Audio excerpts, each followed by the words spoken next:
그 불면증 치료에 도움이 되는 팁을 또 하나 말씀을 드릴게요. 어디를 찾아봐도 나와 있지 않은 그런 얘기인데요. 바로 저 개인적으로는 옥시토신에 대한 얘기를 좀 말씀을 드리고자 합니다. 사실 옥시토신이 뭔지 아시나요? 여러분들 아마 이제 중고등학교 생물학 시간 때 그 자궁 수축 물질이라고 아마 들어보셨을 거예요. 이제 이제 산모가 아이를 출산할 때 이제 옥시토신이 뇌하수체에서 분비가 되면 자궁이 강력하게 수축을 해서 아이가 이제 출산하는 데 도움이 됩니다. 그래서 우리가 이제 분만 유도 물질이라고도 이제 알려져 있죠, 옥시토신이. 또 하나가 이제 옥시토신의 중요한 효과 중에 하나가 유죽 분비예요. 즉, 아이를 출산하고 나서 아이를 안고 그 아이가 이제 산모의 이제 젖을 빨 때 그때 또 강력하게 호르몬이 나오면서 유즙이 생성되고 그 유즙이 나오면서 이제 아이가 수유를 하게 되는 그런 호르몬이거든요. 그래서 이제 우리가 옥시토신을 유즙 수유의 호르몬이다 또는 자궁 수축의 호르몬이라고 하거든요. 그런데 여러분들이 알려져 있지 않은 또 옥시토신의 중요한 효과가 하나 있어요. 이 옥시토신의 다른 별명이 뭔지 아세요? 바로 사랑의 호르몬이라는 거예요.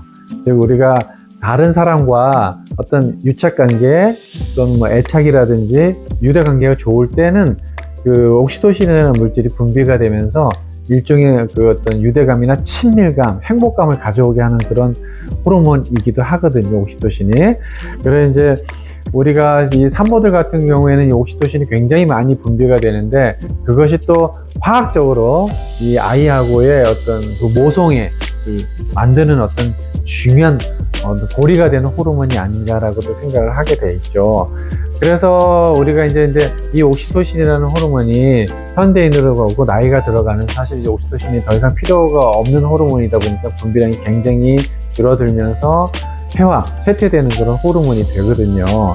그런데 우리가 호르몬의 별명 중에 사랑의 호르몬 또는 돌려서 스킨십의 호르몬이라고도 하거든요. 유대감을 일으키기 때문인데 저는 불면증이 있는 분들에게 혹시나 이 옥시토신을 이용한 어떤 치료법, 옥시토신 이것이 도움이 되지 않을까라는 생각을 좀 가져봅니다. 옥시토신이 불면증과 무슨 상관이 있냐고요? 그러실 줄 알았어요. 사실 이제 불면증이 잘 빠지는 사람들의 어떤 그 성향이라는 게 있다고 하더라고요.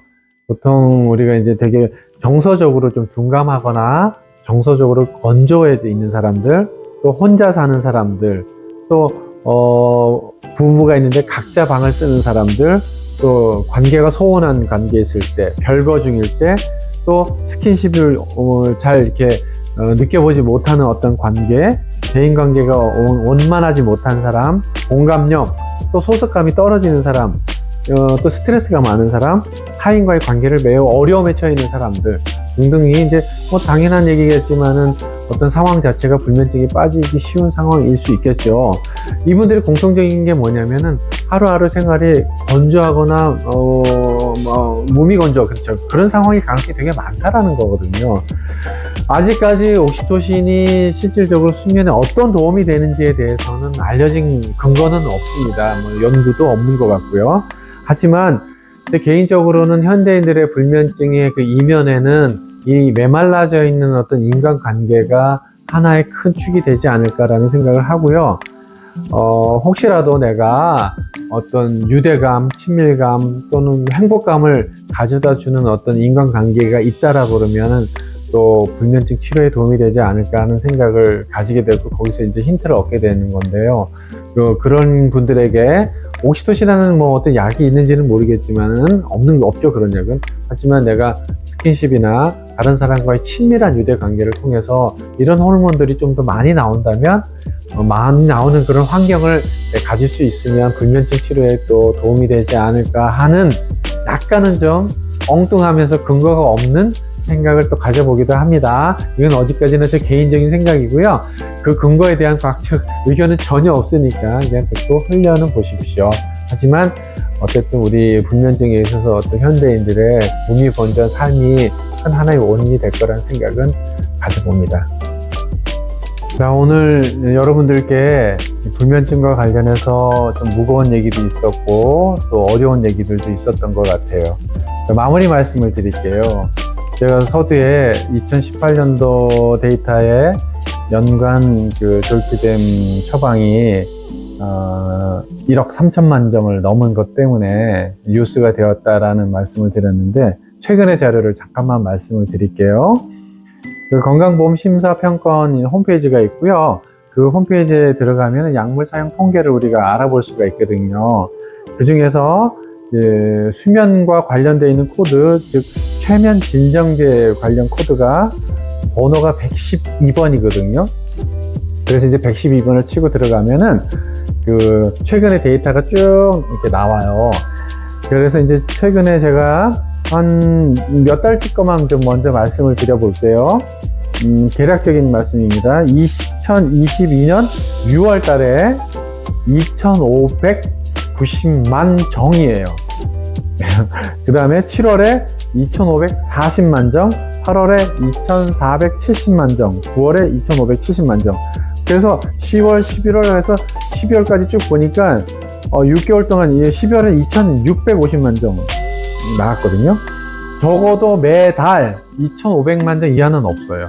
즉 1년으로 놓고 보면은 수면 진정제 처방이 약 3억 정이 넘어갑니다. 저도 이게 처음에는 믿겨지지가 않아 가지고 그 숫자를 이렇게 다 일일이 셌다니까요. 단식, 100, 1000, 만, 10만, 100만, 1000만 뭐 이렇게 몇 번 해도 맞는 거예요. 아, 이게 통계가 이게 맞는가 싶을 정도로 처음에 의아했는데 맞더라고요. 즉 우리나라가 최면 진정제 관련해서 수면 관련 약제 처방이 연간 3억 정이 넘어가고 있다는 거거든요. 정말 어마어마한 양입니다. 생각을 해보십시오. 우리나라 인구가 몇 명인데요. 그 중에서 아이들 빼고 하면은. 그리고 중요한 사실은 이 처방이 과거에서부터 계속해서 누적돼서 늘어나고 있다는 부분이거든요. 아니 졸피뎀이 좋은 약인 건 알겠는데 어떻게 해서 이렇게 처방이 많이 되고 있느냐, 이 이면은 도대체 무엇을 시시하는 것이냐. 우리는 의사인 저도 마찬가지지만 정말 정책 당국자들도 그렇고 우리 현대인들의 삶에 대한 이면을 한번 통찰해 봐야 되지 않을까 하는 생각이 들더라고요. 왜 이렇게 불면의 밤과 싸우는 현대인들이 많을까? 참 안타까운 일입니다. 화려한 불빛 뒤에 현대인들의 어떤 그 잠 못 이루는 외로움이 어떻게 설명할 수 있을까요? 저는 그래서 결국에는 불면증이라는 것이 정말로 잠을 잃어버린 거냐, 아니면 잠이 아닌 뭔가 다른 걸 잃어버린 건 없을까? 그게 뭘까? 저는 사랑을 잃어버린 건 아닐까? 아니면은 유대감을 잃어버린 건 아닐까? 인정, 관심, 이런 것들이 잃어버리진 않을까 하는 그런 생각을 또 가져보게 되었고요. 참 어떻게 해야 될지 저도 좀 고민이 많이 됩니다. 앞으로도 이 부분에 대해서는 기회가 된다면은 해당 전문가 선생님들하고 또 자리가 된다면 토론해보고 싶은 내용이기도 합니다. 오늘 좀 무거운 얘기였고요. 만약에 내가 잠을 자는 때는 나는 진짜 아무런 문제가 없어, 그러면 그분은 정말 하늘이 주신 선물을 받으신 것 같고요. 내가 불면의 밤 때문에 힘들어하는 분이 있다라면은 내 이면에 잠이 아닌 다른 것에 어떤 갈등이나 메마름을 느끼고 있는 것은 아닌지 한번 되돌아보시길 바랍니다. 자, 오늘 놀닥TV 좀 무거운 내용이었지만 그래도 오늘 좀 깊이 있게 불면 또 수면에 대한 얘기를 다루어 봤고요. 여러분들의 앞으로 정말 꿀잠을 자고 맛있는 잠을 잘 수 있는 그런 하루하루가 되기를 진심으로 바라고요. 자, 오늘 놀닥TV 오늘 여기까지입니다. 다음에는 여러분께 더 좋은 영상으로 찾아뵐게요. 자, 구독과 좋아요 많이 부탁드리겠습니다. 감사합니다. 자, 안녕히 계십시오.